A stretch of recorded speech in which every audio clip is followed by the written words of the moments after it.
Is your stomach feeling tight, or your chest slightly full after eating, even when the meal was light? Do you notice a weird discomfort but still reach for your usual cup of tea right after? Well, this habit might be the one silently slowing your entire digestive system down, and it doesn't matter whether it's green tea, black tea, or herbal. If it's done at the wrong time, the result is the same. Nutrients blocked, stomach function weakened, and food sitting in your gut longer than it should. What looks like a healthy routine might actually be the trigger behind bloating, constipation, acid imbalance, and nutrient deficiency. Let's break this professionally.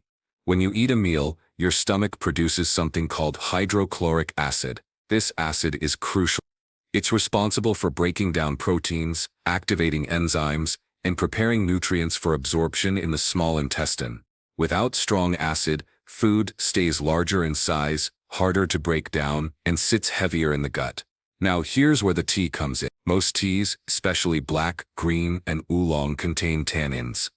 Tannins are naturally bitter compounds that bind to iron and interfere with protein digestion. When you drink tea right after a meal, those tannins bind to the minerals and proteins you just ate, and form complexes your body can't absorb.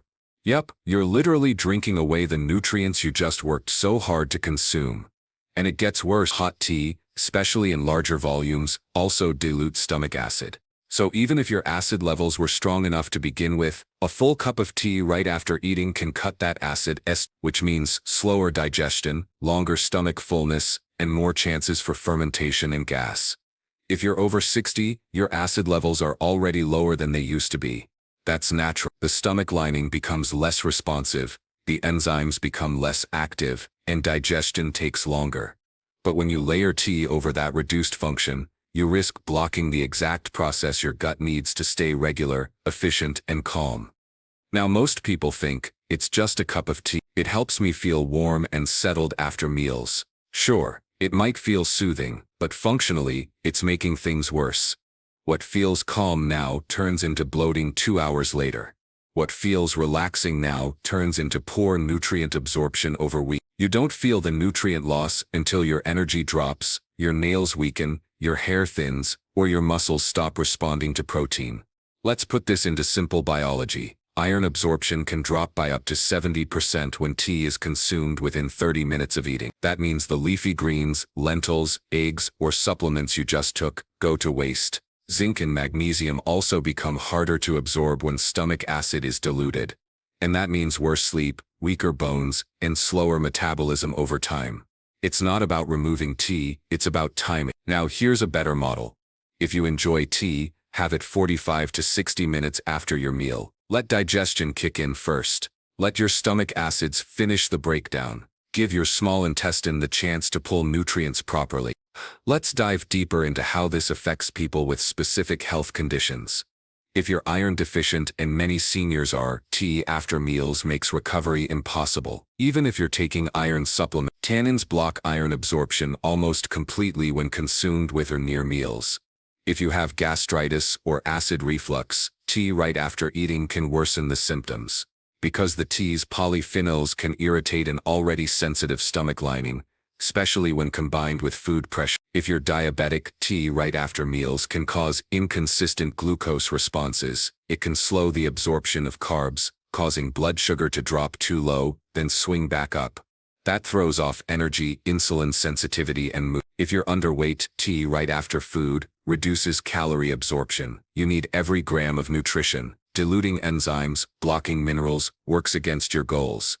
Let's correct the habit with full structure. When you wake up, start with warm water and a pinch of sea salt. No tea yet. Let your body rehydrate and begin its natural stomach acid production. Then eat a protein-rich breakfast. Eggs, soaked nuts, a small portion of fruit, not mixed. Give it time. Have your first tea of the day between meals. Mid-morning or mid-afternoon. That's when your stomach is clearer and the polyphenols can work as gentle antioxidants instead of interfering with digestion. At lunch, chew thoroughly. Give your food the breakdown it deserves. Don't rush it. And after lunch, walk. Even a 10-minute walk boosts digestion by over 30 tea yet. Only after 45 to 60 minutes, when the bulk of food has left your stomach, is it safe to reintroduce warm fluids. And yes, Green tea, ginger tea, even peppermint, they're all beneficial, but not when they're poured over a plate of half-digested food. Now here's something rarely discussed.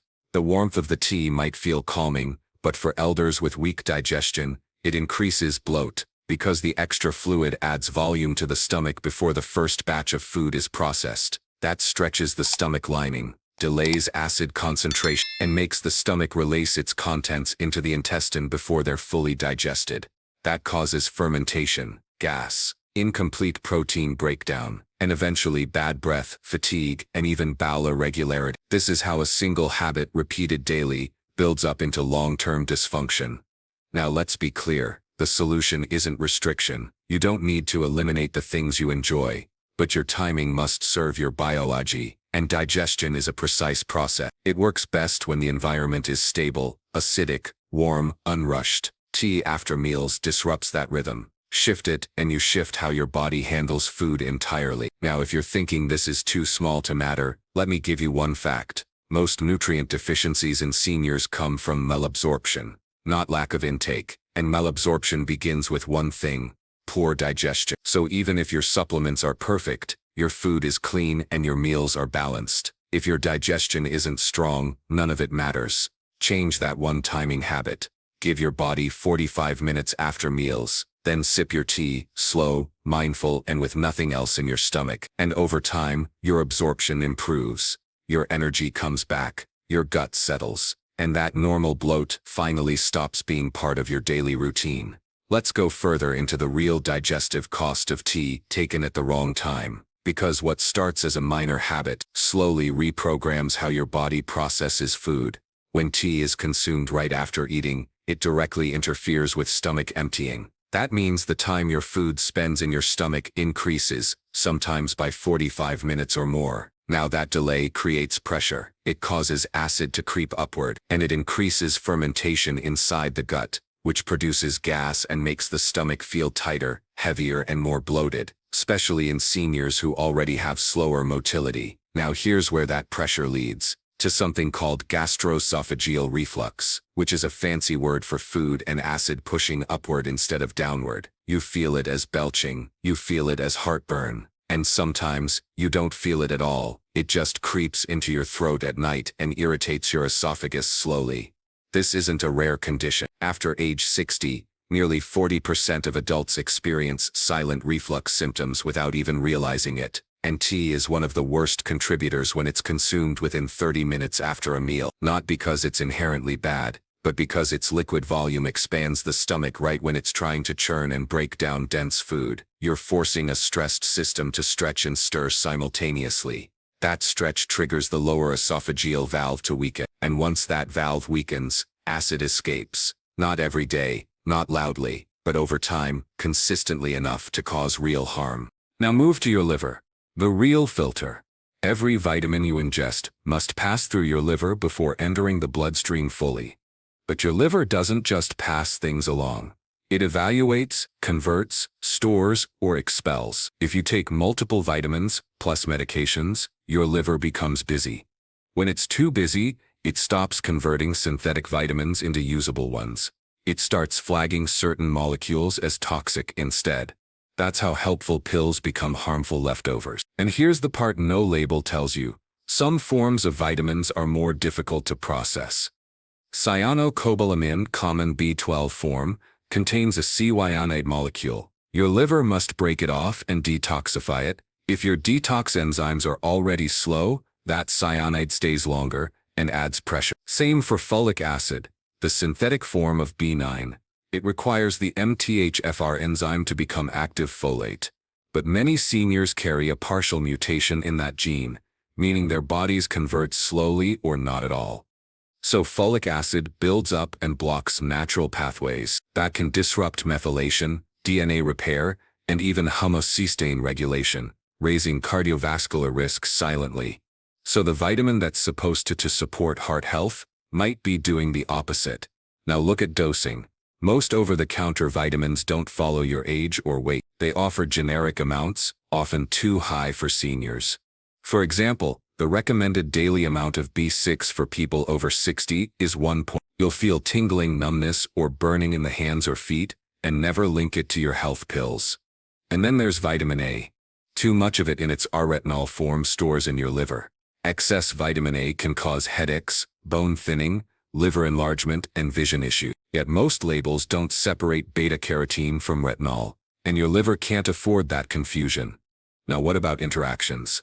Let's say you take thyroid medication in the morning, and then you take your multivitamin right after. That's a mistake. Calcium, magnesium, and iron block thyroid drug absorption.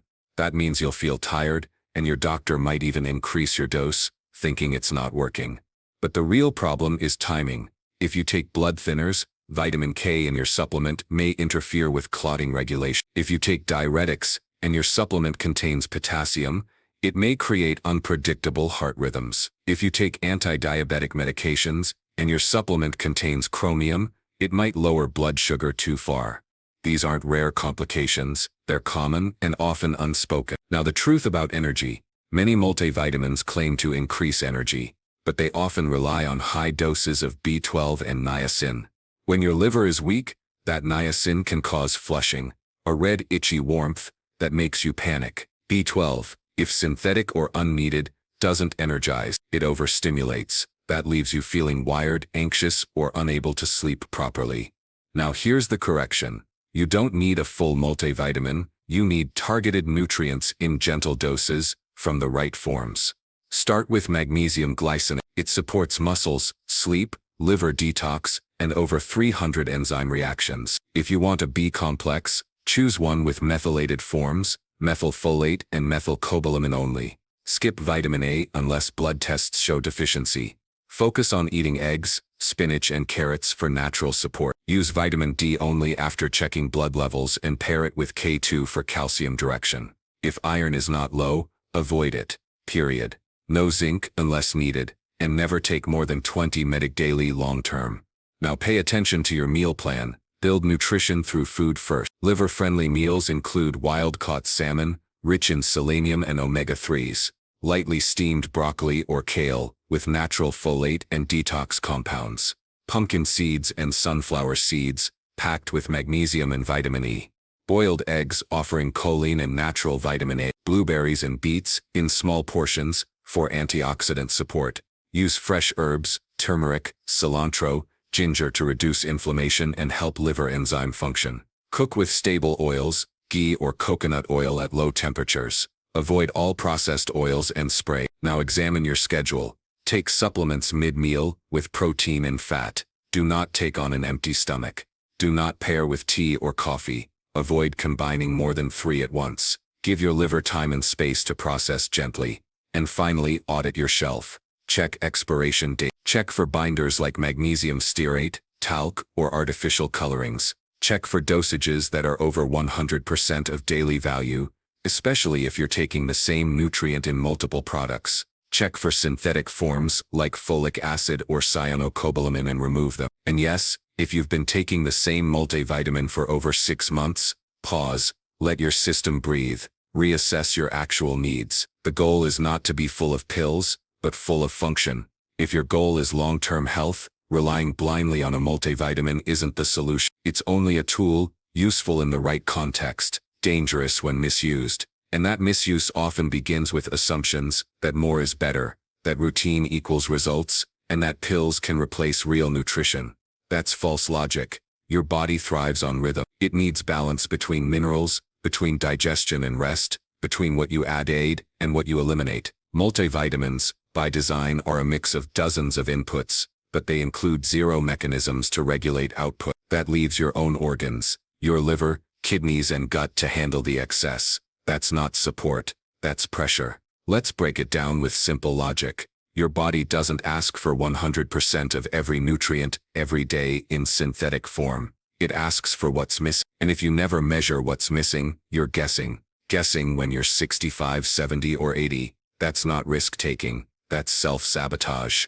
Now get specific. Your blood pressure spikes without warning? Check your multivitamin for excess calcium or low magnesium. Calcium without balance causes vessel stiffness. That raises pressure. And if your potassium is already low, which it often is in seniors, this imbalance becomes worse. Your sleep is broken, shallow or restless. High doses of B12, especially synthetic forms, overexcite the nervous system. That causes adrenal strain and keeps the brain alert at night. You think you're tired from aging, but your pill is overstimulating your nerves. Your joints ache, and you think your bones need more calcium. Most seniors already have enough calcium. What you need is magnesium to relax muscles, vitamin K2 to guide calcium away from arteries, and collagen-building foods to restore joint tissue. If you skip those and just increase calcium, you create arthritis-like stiffness.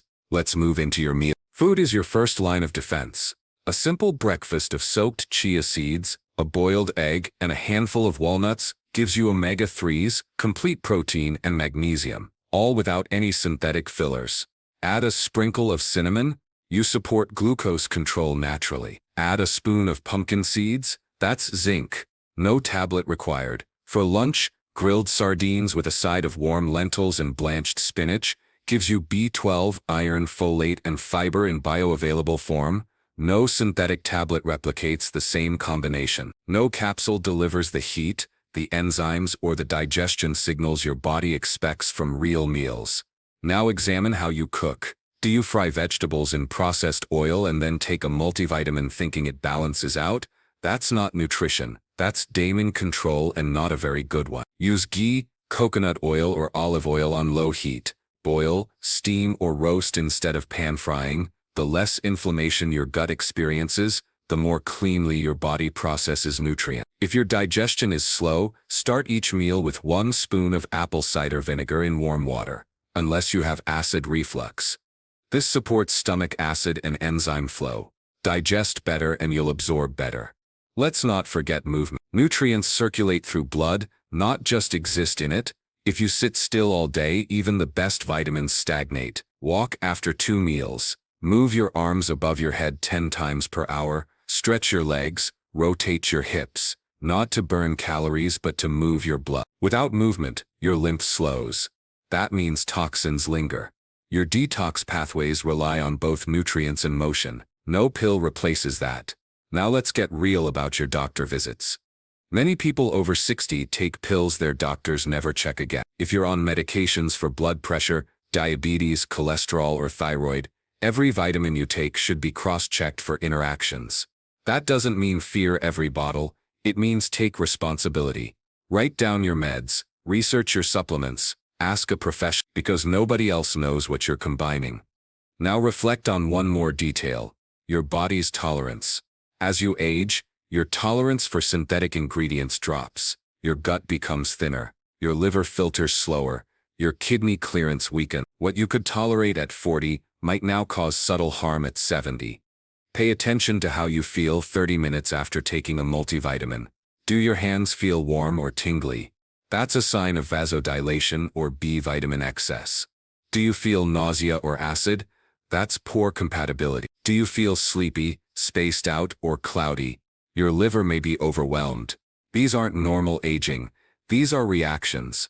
And every reaction means your body is speaking. You must listen, pause, reflect. Your entire plan should be based on supporting systems, not flooding them. Start by asking, what do I actually need? If your digestion is strong, eat colorful meals and skip the multivitamin. If you're low in B12, take a clean, isolated form. If you want bone support, get vitamin D tested first, and take D3 with K2 if necessary. If you're feeling weak, increase magnesium intake through food before grabbing a tablet. Use turmeric with black pepper to lower inflammation. Add lemon to warm water to aid liver cleansing. Use cloves and garlic to protect against microbial imbalance. Use fennel seeds after meals to improve digestion. Build habits before pills. If you sleep well, move regularly, and eat wisely, your body handles more with less. But if you ignore signals, oversupplement, and undereat real food, you age faster. You lose balance. You lose trust in your own body, and it's hard to gain that back.